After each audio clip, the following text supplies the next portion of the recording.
అన్నమయ్య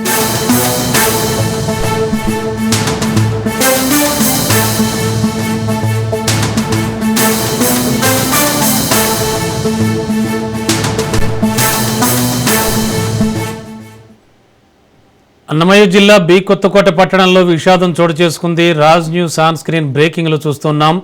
నిర్మాణంలో ఉన్న బిల్డింగ్లోని సంపులో పడి చిన్నారి మృతి చెందాడు. మండల పరిషత్ స్కూల్లో 4వ తరగతి చదువుకుంటున్న కళ్యాణ్ ఆడుకుంటూ వెళ్లి సంపులో పడి మృతి చెందాడు. బి కొత్తకోట పీటీఎం రోడ్డుకు చెందిన తోపుడు బండి పండ్ల వ్యాపారి ఈశ్వరప్ప కుమారుడే కళ్యాణ్. తను స్నేహితులతో కలిసి ఆడుకుంటుండగా ఈ ఘటన జరిగింది.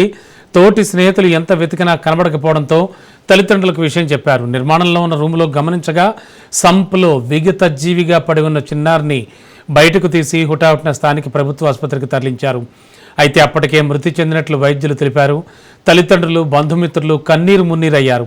ఘటనపై కేసు నమోదు చేసి దర్యాప్తు చేపట్టినట్లు బి కొత్తకోట పోలీసులు తెలిపారు.